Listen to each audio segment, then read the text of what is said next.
Bendecidos con toda bendición, bienvenidos a este canal Verdades del Reino, el canal que le dice las verdades que no le dice el sistema religioso. Bueno, vamos a continuar con crítica textual 7, ya vamos por la parte 7. Vamos a leer la palabra de Dios allá en Mateo 10:22.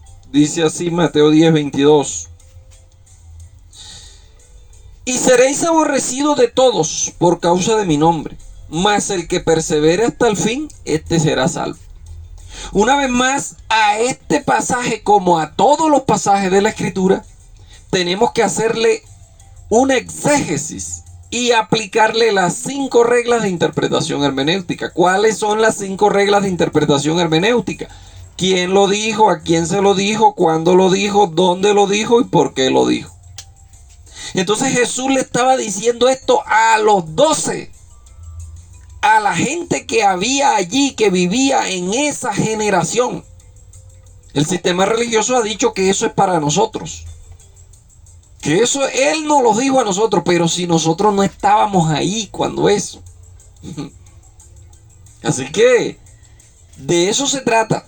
Vamos a ir avanzando poco a poco. Yo creo que esta parte número 7 creo que la vamos a dividir en 2 videitos para no hacer los videos tan largos.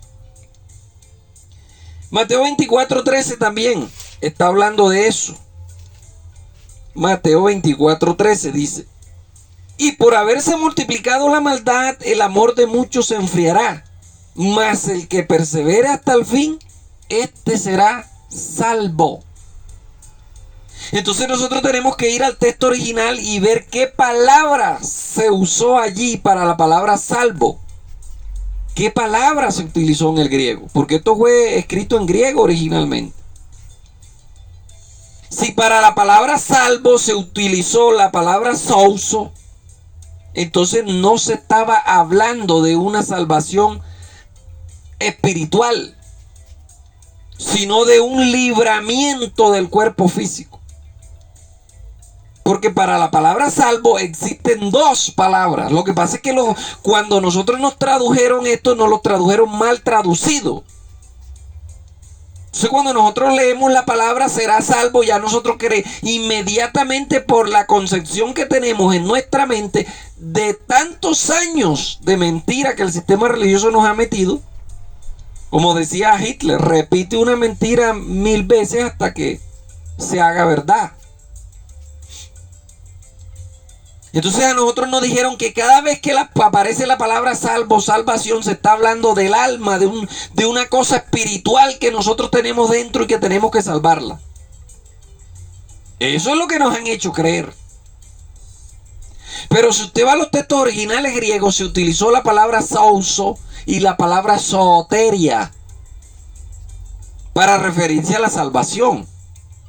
La palabra souso, cuando una persona es librada de algún mal, que es aquello que está hablando en San Pedro cuando dice que Noé, en el tiempo de Noé, 8 personas solamente fueron souso, fueron libradas de ese diluvio. Pero nosotros leemos en nuestra traducción, dice, solamente 8 personas fueron salvas. Y ellas fueron salvas en ese momento. No, fueron libradas de ese mal. Es como cuando usted pasa un carro y se estrella y usted está ahí al ladito y usted dice, oye, yo me salvé de eso. Entonces, cuando usted lea la palabra salvación o la palabra salvo, vaya al original griego y mire a ver qué palabra se usó en el griego. Si se usó la palabra souso o la palabra soteria.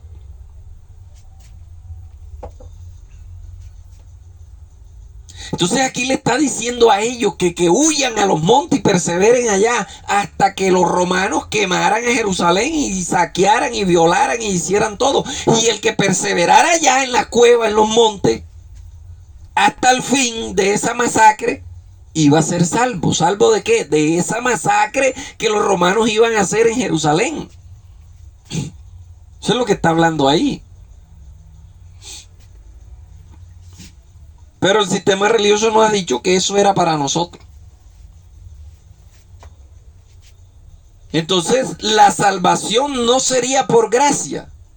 La salvación sería por perseverar. Algo que contradice lo que el apóstol Pablo dice muchas veces. Y recuerde que al apóstol Pablo fue al único apóstol que Cristo el resucitado le reveló los 7 misterios, que no le reveló a más ninguno. Ahí tenemos una enseñanza en nuestro canal de YouTube que se titula así: los 7 misterios que Cristo el resucitado le reveló al apóstol Pablo. Ahí está cuáles fueron esos 7 misterios. No se los reveló a más ningún otro apóstol, porque eran misterios demasiado sublimes, demasiado inefables para revelárselos a otros. Se lo reveló única y exclusivamente al apóstol Pablo. Y los otros apóstoles no entendían eso, lo que el apóstol Pablo hablaba. Aunque algunos lo fueron entendiendo a medida del tiempo, ¿no? Gálatas. Vamos a ver qué le dice el apóstol Pablo a los Gálatas. 4:24. Hablando de la alegoría de Sara y Agar. Es una alegoría. Oiga, esta es una de las 9 figuras literarias que tiene la Biblia. Una alegoría. La Biblia tiene alegorías, tiene metáforas, tiene hipérboles, tiene fábulas. Todo eso tiene la escritura. Entonces aquí dice, él está haciendo una alegoría entre Sara y Agar, entre la libre y la esclava. Y comienza diciendo: decidme lo que queréis estar bajo la ley. ¿No habéis oído la ley? Porque está escrito que Abraham tuvo 2 hijos, uno de la esclava y uno de la libre. Pero el de la esclava nació según la carne, mas el de la libre por la promesa. Óigase bien, y está hablando de 2 hijos, pero uno nació bajo la esclavitud y otro nació bajo la promesa de libertad. Y ahora compara esos 2 hijos, él va a comparar esos 2 hijos ahora, lo va a comparar con la Jerusalén terrenal y la Jerusalén celestial. Son 2 cosas. Está haciendo, por eso es que se llama una alegoría, porque está comparando 2 sucesos. Pero la de la esclava nació según la carne, más la libre según la promesa. Lo cual es una alegoría, pues estas mujeres son 2 pactos. Hablando del pacto antiguo y del pacto nuevo. Uno proviene del monte Sinaí, que era la ley, el cual los hijos para esclavitud. Este es Agar. ¿Qué nos está diciendo el apóstol Pablo aquí? No taxativamente, implícitamente en el texto, que todos los que están bajo las obras de la ley, o todos los que están bajo las obras de la ley, están en esclavitud. Eso es lo que él nos está diciendo aquí. Todos los que están bajo las obras de la ley están en esclavitud. Tremendo, ¿cierto? Entonces nosotros, mis amados, ya teniendo este conocimiento, nosotros tenemos que ver debajo de qué estamos. Si estamos debajo de la ley o si estamos bajo el espíritu. Pero Agar es el monte Sinaí en Arabia y corresponde a la Jerusalén actual, cuando eso Jerusalén estaba en pie todavía. Entonces, pues está junto con sus hijos. Está en esclavitud. ¿Se da cuenta? Los que todavía tienen su mirada puesta en la Jerusalén que está allá hoy en día, y viendo, porque dicen que Israel es el reloj profético de Dios. Toda esa gente que tiene la mirada puesta en la Israel terrenal está bajo esclavitud. Eso es lo que está diciendo aquí la palabra. No lo digo yo, lo dice Pablo.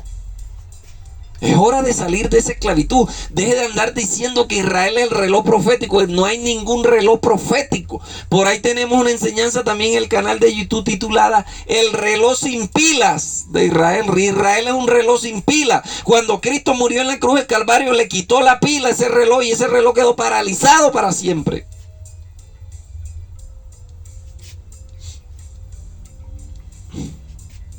Entonces está diciendo claramente que todos los que tengan la mirada puesta en la Jerusalén terrenal están bajo esclavitud. Mire lo que dice el 26. Mas la Jerusalén de arriba, la cual es madre de ¿quién? De todos nosotros los libres, los que hemos sido libres del sistema religioso. El primero que se libertó del sistema religioso fue el apóstol Pablo, por los 7 misterios que Cristo le reveló. Entonces todos los que nosotros, los que pertenecemos a la Jerusalén de arriba, porque usted y yo somos la nueva Jerusalén, la de arriba, la celestial.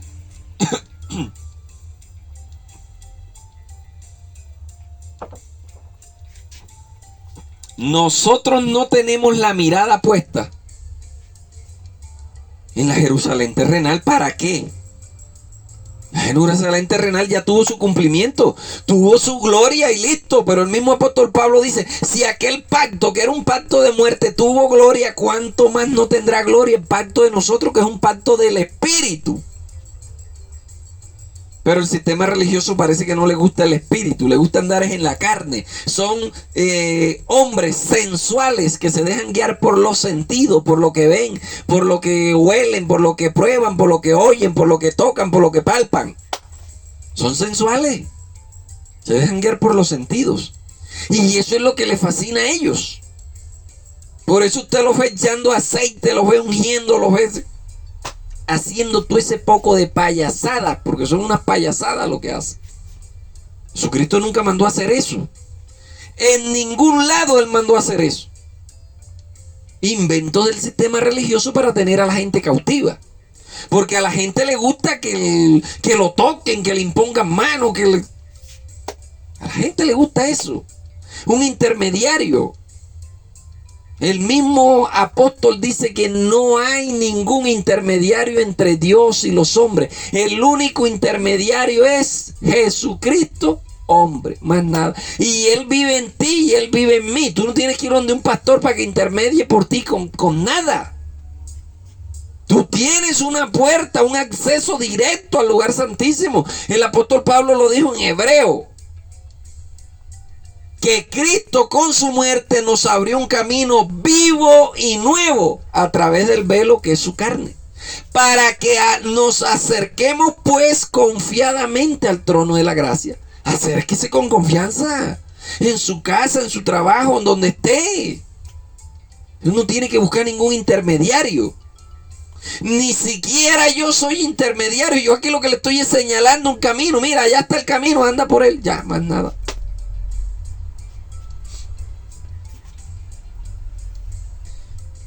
Entonces dice claramente, porque escrito está, mire, él está repitiendo algo que el apóstol, que Isaías había dicho. Y yo estoy repitiendo lo que el apóstol Pablo escribió, pues. Porque está escrito, regocíjate tú estéril, tú que no das a luz, prorrumpe en júbilo y clama, tú que no tienes dolores de parto, porque más son los hijos de la desolada que los de la que tiene marido.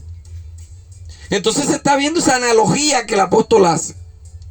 Todas las personas hoy en día que tengan la mirada en esta Jerusalén terrenal que está ahí en el Medio Oriente, que anda matando los pobres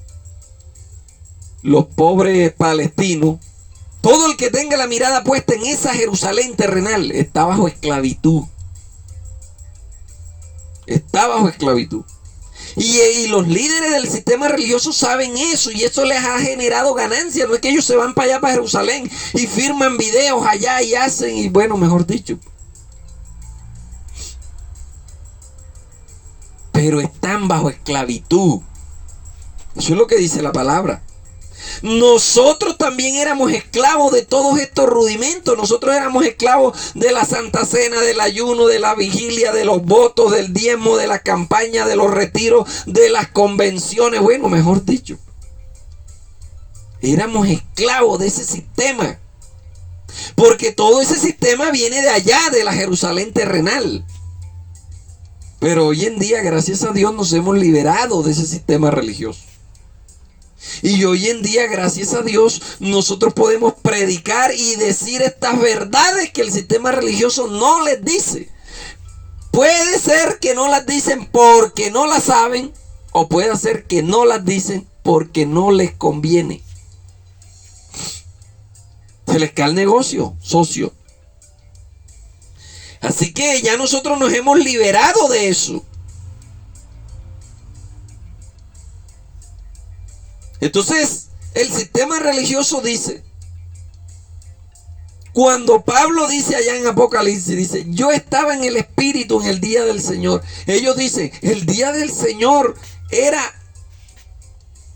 Ellos ni siquiera te dicen que el día del Señor era el sábado, porque ese era el día del Señor ahí literalmente, hablando ahí para lo que se está mencionando en este pasaje. Porque el día del Señor, al igual que la palabra salvación, tiene dos significados. Primero, el día del Señor, según el contexto, se podía referir a un día específico o a un tiempo específico en que el Señor se iba a vengar de un pueblo, de un rey o de una nación. El día del Señor también se refiere al día sábado, que era el día de reposo. Pero el sistema religioso te dice, usted tiene que venir el domingo. Acuérdese que el domingo es el día del Señor. ¿Y dónde dice la Biblia eso? Que el domingo es el día del Señor. Entonces usted tiene que ir a compartir con su hijo un grado, no sé, su esposa cumplió años. No puede salir con ella a celebrar porque el domingo es el día del Señor. Usted tiene que estar zampado allá en la iglesia todo el día.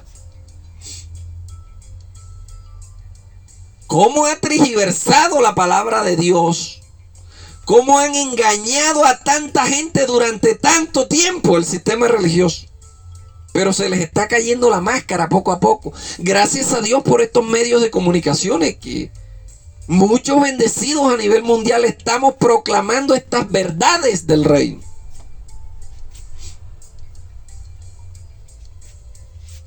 Entonces, la Jerusalén terrenal siempre trató de agradar a Dios por obras. Y todo el que se identifique con la Jerusalén terrenal, usted lo va a ver tratando de agradar a Dios por obras. Tienes que bautizarte, tienes que ayunar, tienes que vigilar. Por eso el apóstol Pablo dice ahí en Gálatas, donde acabamos de leer, que todos los que tengan la mirada puesta en la Jerusalén terrenal están bajo esclavitud. Pero nosotros no somos de la Jerusalén terrenal. Nosotros somos la Jerusalén celestial. Por eso es que somos libres. Entonces, el 27, vamos a avanzar al 27 de Gálatas 4:27. Ah, no, sí, ya lo leímos, 27. Dice que la ley estaba bajo sacrificio. La ley necesitaba el hacer sacrificio para que se pudiera perfeccionar. Y para que las personas pudieran vivir, tenían que presentar sacrificios y todo eso, porque el que no presentaba sacrificios, el que no cumplía la ley con todos sus rudimentos y sacrificios y rituales, no vivía, pues, porque eso era lo que Jehová había dicho allá en cuando la dio. Haz esto y vivirás. La ley se basaba en el hacer. La gracia de nuestro Señor Jesucristo no se basa en el hacer, sino en el ser. Él vino a trabajar en nuestro ser, no en el hacer. Pero el sistema religioso dice todo lo contrario.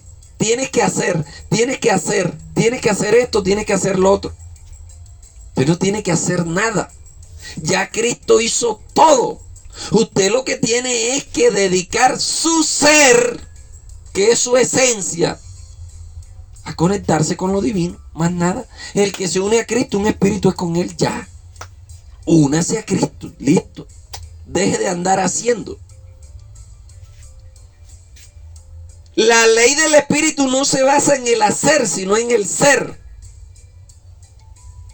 Entonces, hoy en día, bueno, ¿cuándo fue el sábado? Bueno, esta semana, no me recuerdo en qué día, me encontré con dos ministros por allá Me puse a hablar con ellos y a decirle estas verdades del reino. Entonces ellos están diciendo, bueno, este Hernández ahora nos echó a perder el negocio. Nos dañó el negocio porque está predicando estas cosas nuevas ahora. Y la gente ya no quiere ir a los templos, ya no quiere diezmar, ya no quiere ofrendar, ya no quiere andar haciendo ayuno. No, yo no estoy predicando nada nuevo. Eso está escrito en la Biblia hace tiempo. Que ellos lo ocultaron ya es otra cosa. Primera de Corintios, vamos a leerlo para que vea que esto no es nada nuevo, esto es viejísimo. 6:10. Mire lo que dice aquí. Yo quiero que presten atención a esta lista que el apóstol Pablo nos está dando aquí. ¿No sabéis que los injustos, oiga, los injustos, y acuérdese, los injustos, aquí está dando una lista de los que no heredarán el reino de Dios. Los injustos,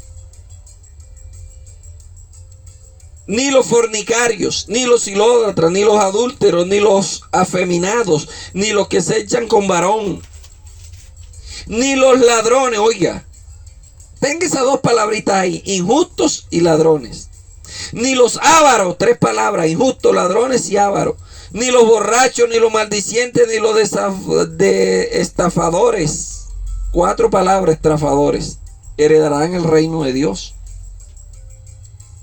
Oiga estas palabras que él está diciendo. Está dando una lista de los que no heredarán el reino de Dios. Ahora vamos a ver qué es el reino de Dios. Ya yo tengo una enseñanza allí en el canal de YouTube explicando la diferencia entre qué es el reino de los cielos y qué es el reino de Dios. El reino de Dios es justicia, gozo y paz en el espíritu. Entonces, si usted es avaro, si usted es ladrón, usted no va a tener justicia, ni gozo, ni paz en su espíritu. Usted no va a heredar el reino de Dios. Y es lo que le está pasando a muchos líderes del sistema religioso. Son ávaros porque todos quieren llenarse el bolsillo. No les gusta que le abren del profeta Zacarías. Le gusta que le abren es del profeta Entraría. Malaquías 3:10. Es el que le gusta, Malaquías. Zacarías no les gusta. Entonces mire lo que aquí en la gran contradicción que caen ellos. Porque nosotros vemos a esos llamados líderes religiosos, llamados pastores, recibiendo diezmos del pueblo, de las ovejas que ellos llaman las ovejas. ¿Por qué ellos andan recibiendo diezmos de los feligreses si ellos no son levitas? Entonces, si no son levitas, son ladrones, son estafadores, son mentirosos. Porque la orden fue dada por el mismo Dios, que únicamente los de la tribu de Leví eran los que podían recibir diezmo. O sea, ahí se les está cayendo el aparataje. Cuando yo le dije esto a estos 2 ministros que me encontré con ellos por allá en un negocio de un hermano y me quedé hablando con ellos, cuando yo le dije eso a ellos, digo, ¿cómo va a hacer eso? Digo, claro, ustedes son unos ladrones, son unos ávaros, son unos estafadores, están estafando a la gente. Ahí lo dice la palabra, ahí lo dice Pablo. ¿Por qué? Porque los únicos autorizados para recibir diezmo eran los hijos de Leví. Y ellos no son levitas. Ellos son de acá, de descendencia de indoeuropeo. Es más, el sacerdocio levítico, Cristo lo abolió. Eso quedó abolido. Entonces ellos son ladrones, porque eso es como si yo pidiera plata a nombre del hermano Alex o Javier, el que sea, y yo no le diera nada de esa plata a Javier, y yo me la paso pidiendo plata por ahí con una foto. Mire que este Javier que se partió un pie y colabórenme, y yo me agarro esa plata para mí. Así andan los líderes del sistema religioso, pidiendo plata a nombre de Dios. Yo nunca he visto un pastor llevándole plata a Dios. Bueno, por ahí salió un meme, ¿cierto? De un pastor gordito en una moto en las nubes para arriba a llevarle la parte que le corresponde del diezmo a Dios. Hay otros que agarran la charola, así la ponchera, y tiran para arriba y dicen, bueno, Señor, voy a tirar esta plata para arriba, agarra lo tuyo y lo que caiga es mío. Y tiran así, ¡ra! Y empiezan a recogerlo. ¿O será que le hacen transferencias por Nequi a Dios? Yo no sé cómo le entregarán esa plata a Dios, porque ellos andan pidiendo plata a nombre de Dios y no le dan ni un peso al pobre Dios. ¿O será que hacen como el hombre que le dijo a la mujer: mija, cuando yo me muera me echa todos mis bienes, los evalúa y todo eso me los echa en el cajón, en la tumba? Bueno, y así fue. La mujer dijo: yo te lo prometo. Y el hombre se murió y listo, efectivamente. El día que lo enterraron, la mujer hizo una evaluación de todos los bienes. ¿Cuánto vale? 5.584 millones de dólares. Y hizo un cheque por 5.844 millones de dólares. Y le echó el cheque en el cajón y le dijo: bueno, ahí está, mijo, tú verás a ver si lo cobras o no. Así anda el sistema religioso, pidiendo plata a nombre de Dios y no le dan nada a ese pobre Dios. Pero ¿qué le van a dar si todo es del hombre? Dejen de ser ladrones. Nosotros no podemos continuar en esta farsa. Nosotros no podemos continuar en esta farsa. El sabio Salomón lo dijo cuando fue a inaugurar el templo y mató 30 y no sé cuántos mil bueyes y no sé cuántas ovejas. Y bueno, el Dios carnicero le decían a Jehová alrededor, en los pueblos de alrededor, el Dios carnicero, porque pedía carne y carne. Y Salomón se quedó viendo la inmensidad del templo y dijo: sí, será verdad que Dios habitará en templos hechos por manos de hombre. ¿Qué te podemos ofrecer si todo es tuyo? Usted no tiene que andar pidiendo plata a Dios, ni dándole plata a Dios. Usted, todo es de Él. Usted tiene que entender que eso es un negocio que el sistema religioso ha agarrado para ellos enriquecerse, más nada. Hebreos 7:5. Vamos a avanzar aquí ya una última cita antes de terminar la primera parte del día de hoy. Próximo sábado, con la ayuda de Dios, estaremos dando la segunda parte. Hebreos 7:5.